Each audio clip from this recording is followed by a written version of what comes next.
Hi everyone, what's up? It's Clayton here, and today I'm going to be showing you guys how to paint up a character concept.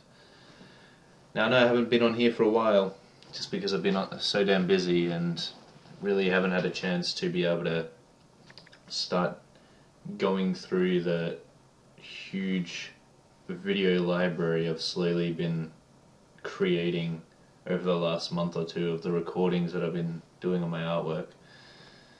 Just haven't had time to do the voice narration or the editing and that kind of thing.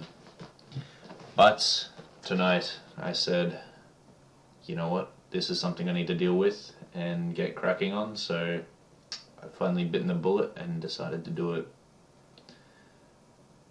Because if I don't, all of my fans on YouTube are going to be very disappointed in me. So today I wanted to talk a little bit about visual library, both the mental visual library and the physical visual library and the mental visual library that hopefully every good artist has. And if you don't, I'm going to talk about how to cultivate one, and a good one at that.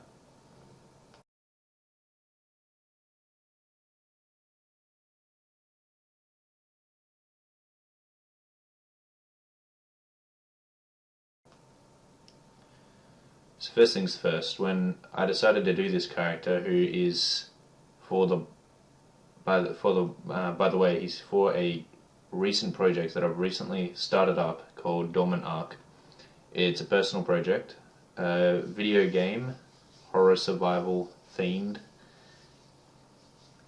with a bit of sci-fi and a bit of action as well, which is based on the moon and basically about you as the player being part of this science research team who is working on the moon, discovering new and unexplored areas of the moon's geological surface, researching different elements and natural resources that might be able to be used to create a human colony on the moon one day.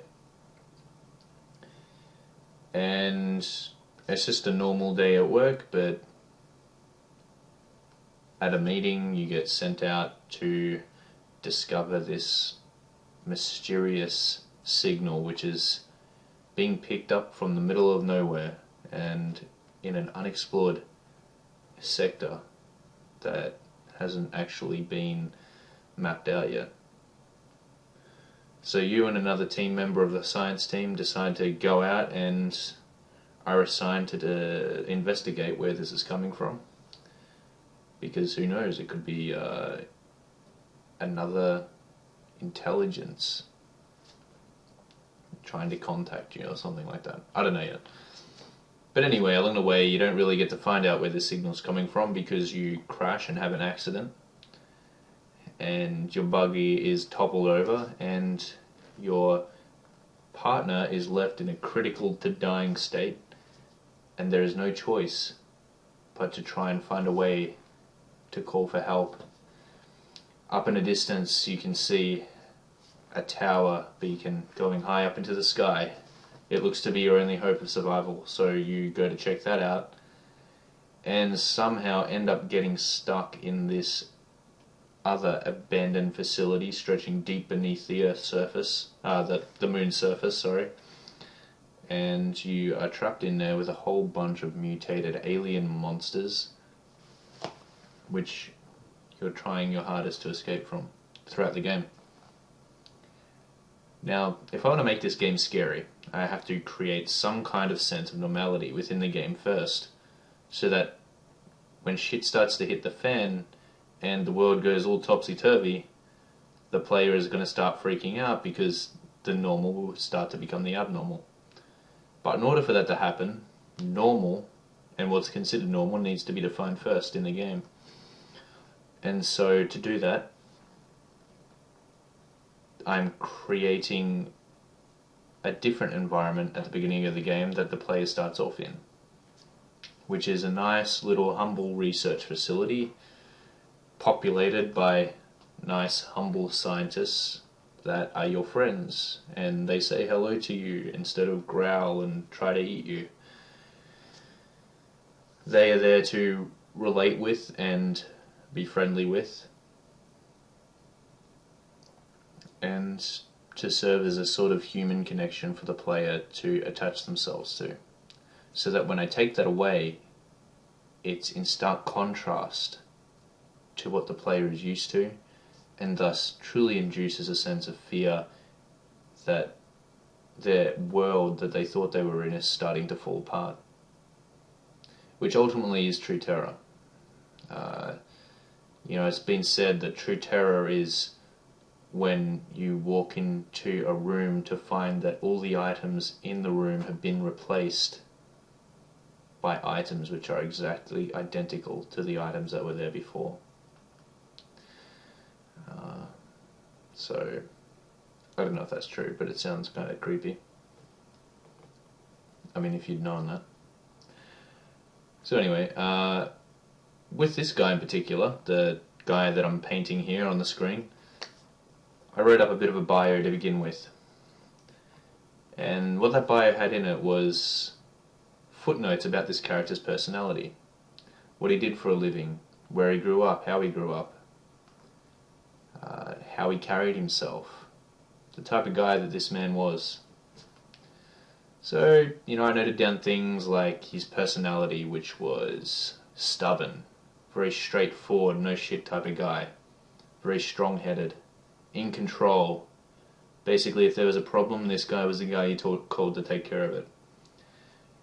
He might have been intimidating, but not so intimidating that he was unapproachable, because this guy isn't meant to be a villain in the game. He's supposed to be, in fact, someone that the player looks up to and trusts.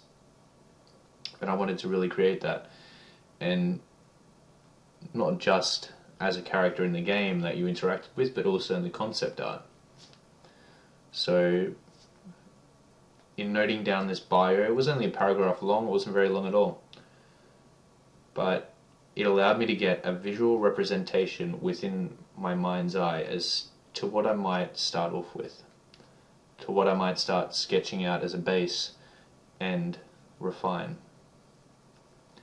Now, his physical facial features I actually based off of Walter Skinner from the X-Files, the FBI director.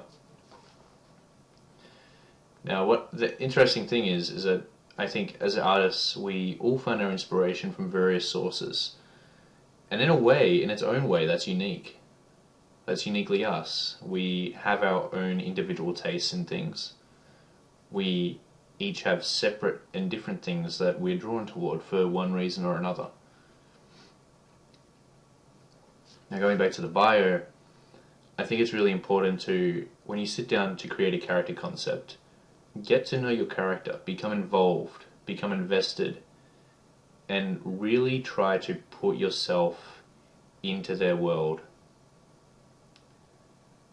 Because at the end of the day, real people, the people that you travel to work with on the bus, the people that you run into at the coffee shop, your friends, your family, your partner, every single person has a story behind them. Their story consists of the experiences they had as they were growing up. It consists of the conditions that they grew up in, the relationships that they had with people, the social status that they were confined to. Were they rich? Were they poor? Were they strong or were they weak? And if so, why? What are the reasons behind these different conditions that they found themselves in, and ultimately help to shape them into the characters or the people that they are today? Every character, every person in real life has a story behind them. And so if you want the characters that you're creating to feel real, then you need to take that same concept and inject that into your own creations. To give your characters a life, you need to give them a history, you need to give them some kind of past. So ask yourself, what makes your character the character that they are? Why are they like that? Give them stuff a story. Give them a story. Give them some soul and spirit, and that will make them just a character with so much more depth. Not just that, but it's going to help you to visually imagine what that character might look like. It's going to help you create a mental image within your mind so that when you are sitting in front of that blank canvas, you're not sitting there for hours wondering what the heck you're going to start with. You've already got that in your mind thanks to the bio you've written up. And so you can begin with that. Doesn't even have to be a clear image. It just might be some idea that was spawned from simply writing up that bio. And trust me, there will be something that you're visualizing as you're writing it up. Which brings me to the visual libraries. Now, as I said before, there's both physical visual libraries and mental visual libraries.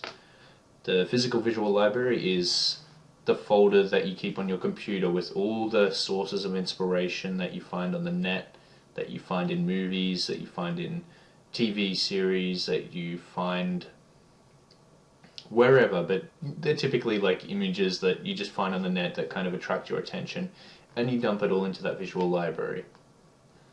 Not just inspirational content, but reference content, such as anatomy. You know, my visual library, for example, has a huge reference library, which consists of, you know, people, men, women, celebrities, you know, old people, young people,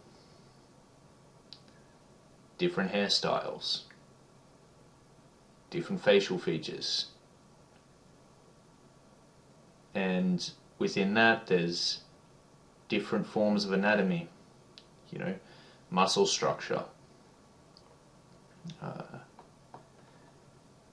and stuff like that, different shapes and sizes of people, because that stuff is what you're going to refer to when you get onto the painting stage as well. You know, you're going to want to be able to understand and kind of know without a doubt how you're supposed to render out the chest, for example, or render out the folds in the clothing of your character, render out their facial features. You want to know the different planes of geometry which make up the anatomy of a character so that you can render it out in a realistic way.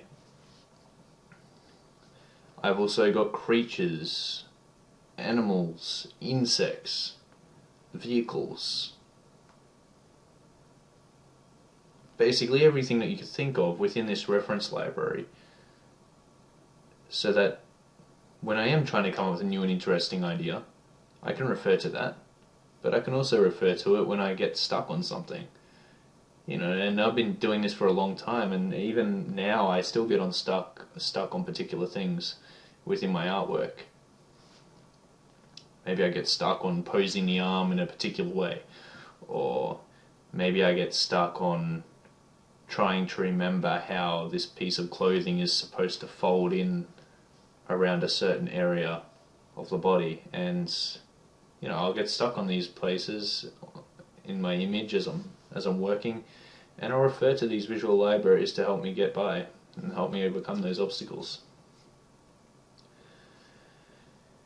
So that's the physical visual library. Now the mental visual library is even more important still, because what that is it is the pool, the well of imagination that you're going to be drawing from when you sit down to create something interesting and unique. It is the compilation that creates the imagination itself. So for example, if you were to grow up and you grew up in this room that had nothing in it except for a vase with some flowers in it, and those flowers were yellow. You grew up in this room, and tell me, like, how imaginative do you think you would be from that? Well, you wouldn't really be able to imagine anything, because all you would have experienced and seen throughout the longevity of your life would be this vase with the flowers in it, and this white room that you were stuck in. You wouldn't be able to imagine anything except for that. So in saying that, what makes an imagination, again, is just a compilation of all the things that you've seen and experienced in life. And the ways in which you're able to jumble that up and filter it into a new and unique, interesting idea. So ultimately, if you want to expand upon that mental visual library, which if you're a good artist, you should be doing, because a mental visual library is what makes the difference between a good designer and a bad designer who can't really think of anything because their head's so empty due to lack of experience and exposure to the world around them, or just the things and content that they've been exposed to. The way in which you do that is you do it through, I like to do it through reading. And again, this goes back to the bio that I was talking about at the beginning. So when you're sitting down writing your bio, you're creating this visual image inside your mind as you're writing of the character that you want to create. And you will do this naturally. Your brain will naturally come up with an image or an idea in your mind as you're writing. Same thing happens when you read. When you read, especially if you're reading a fictional book, maybe set in a sci-fi universe that is completely made up, what you're doing is you're sitting there and you're looking at how the author is describing this world to you, this completely fictional world, and you're beginning to imagine it in your own way. Imagine it in your own way.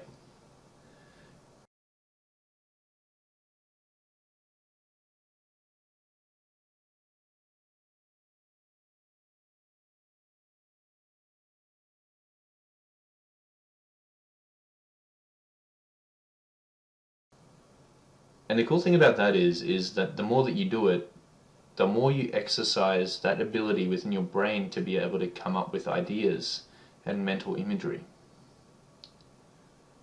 Now 100 people, 1,000 people could read that book, and they could all imagine the same description in a particular part of that book differently, and in their own unique and interesting way. And it could be just down to the things that they've experienced beforehand, the things that they've seen in their past that help them to construct that mental imagery of the section of that book that they're reading.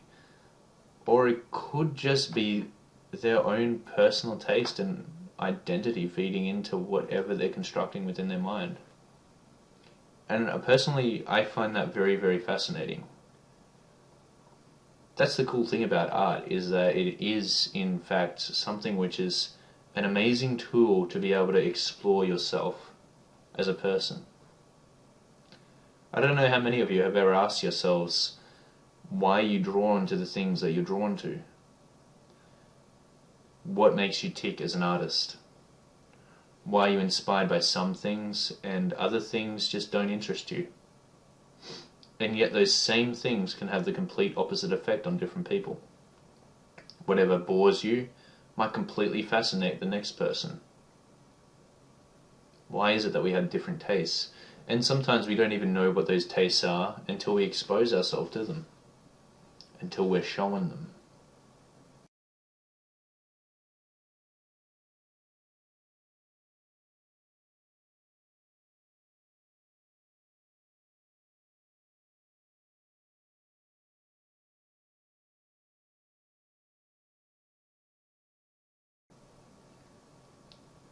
And so art, I think, when you're able to get it out and down onto paper, what you're doing is you're getting an insight, a deep insight into who you are. You're getting a look at what you are visually, or at least part of you. I don't think you could ever see your entire self in one artwork, but you'll find that if you've been drawing and painting for a long time, as I'm sure a lot of you have, there's reoccurring themes and genres that keep on popping up within your artwork. Elements and symbols which seem to be there and become a commonality within every piece of artwork that you do. And I think the more that you draw and paint, the more that you develop your style, the more that that's going to happen. And ultimately, that's why people become drawn to your artwork. That's why they end up becoming a fan of your work, because of the things that you paint and the content that they relate to within it, which is really cool. So, again, some people might even start to discover themselves in your work, which in a way is them discovering themselves within your self-discovery. Who knows, this is just my own crazy philosophies on art, and I love to philosophize about this stuff because it's amazing to me. I like thinking about it, and artwork, I think, is one of the best things that you can do to discover who you are.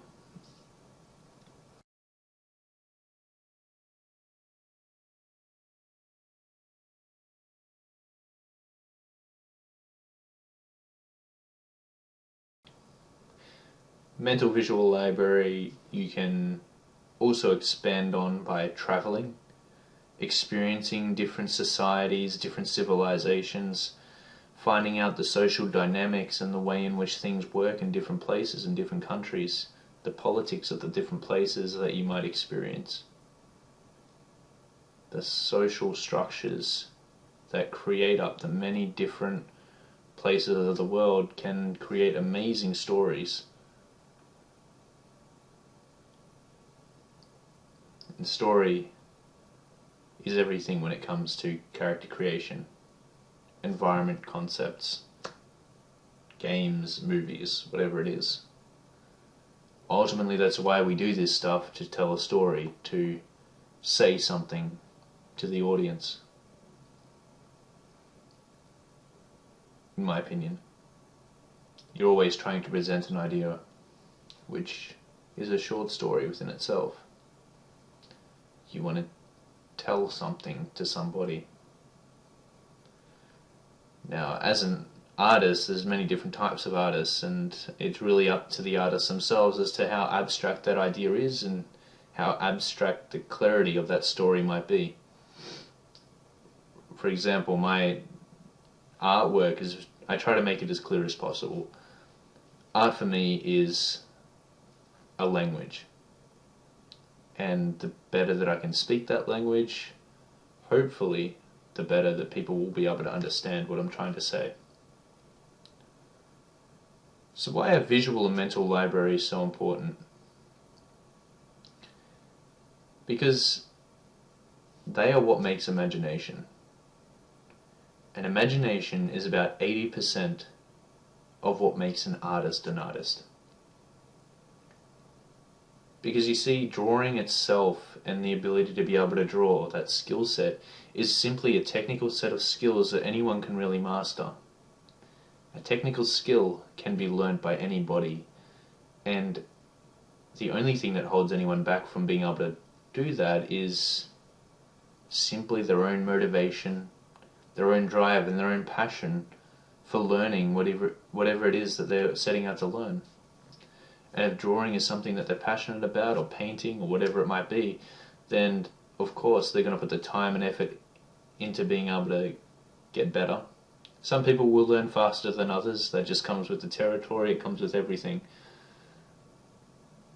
But ultimately, after a time, anyone can learn to acquire any skill if they're dedicated enough to learning it. But just because you are able to cultivate the skill to be able to draw or paint doesn't mean that what you draw and paint is going to be good. Okay?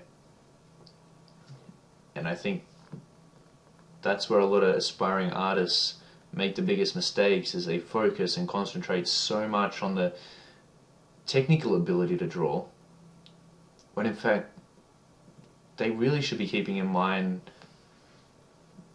the imagination and visualization part of it as well, and really making an effort to expand upon that mental visual library, so that when they do gain the ability to draw, they have something sitting inside their mind that they're waiting to express. something that they're waiting to show the world.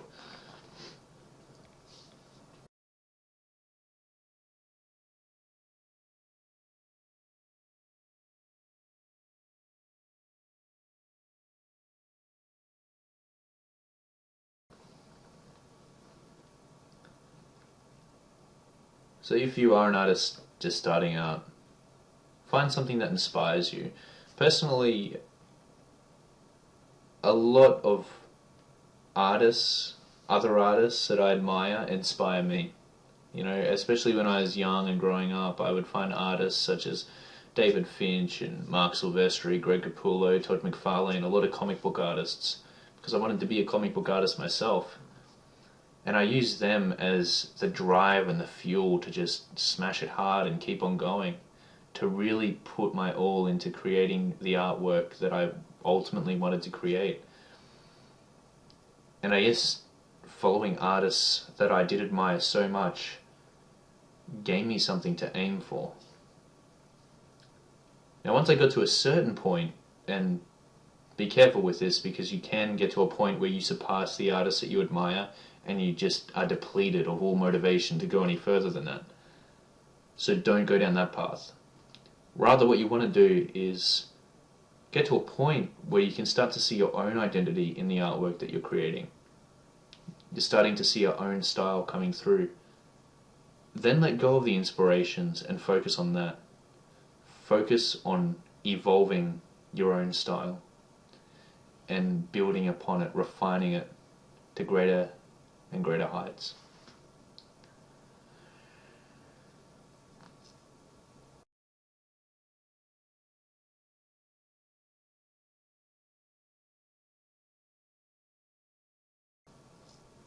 So, you know, I mean, this doesn't just go for art. This goes for creating music, it goes for story writing, it goes for developing as a person. And what do you do if you want to develop as a person? What do you do if you want to become a better person? You find people, role models that you look up to. Maybe a best friend, maybe a bigger brother. Or someone in Hollywood, or I don't know, a motivational speaker, or whatever it might be. Find your source of inspiration in whatever field it is that you want to get better in. And that is what is going to be one of the greatest drives in getting better, one of the greatest motivations. And then, even more so, when you start to create your own identity out of that, when you truly start to see yourself come through your own individuality in the areas that you're trying to get better in, that's when the rewards will really start to show.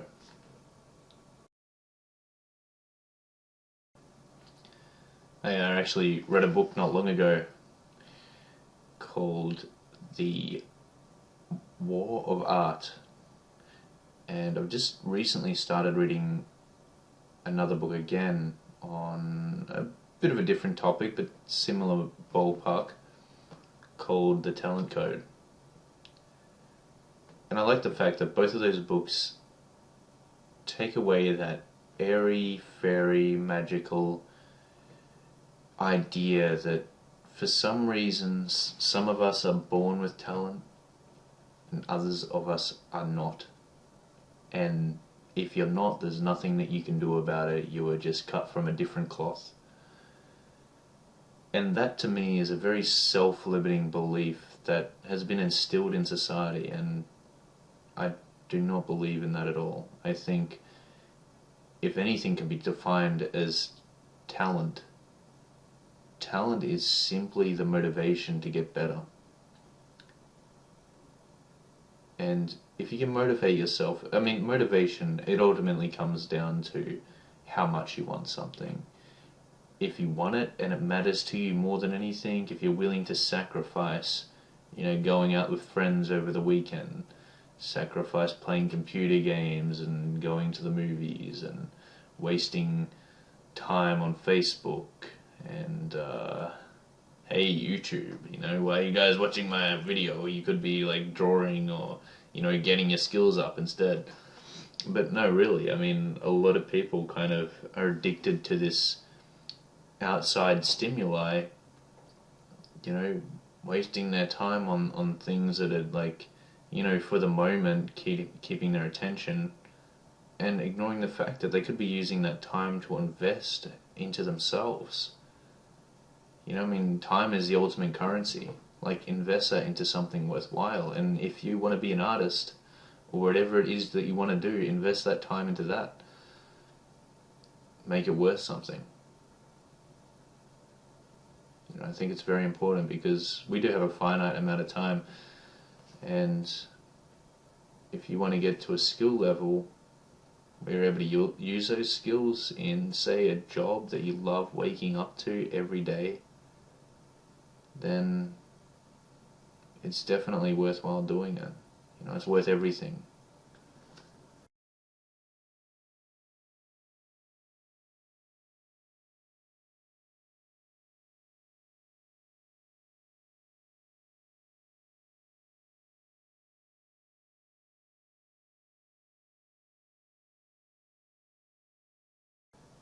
So just something to think about, guys, and I really hope that this video inspired and motivated some of you to get cracking on the art stuff, get your visual library up and running, start expanding upon it as much as possible so that you can be more creative, more imaginative, and more expressive with your ideas, and hopefully make some very, very awesome shit.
Anyway, guys, I hope that inspired all of you a little bit.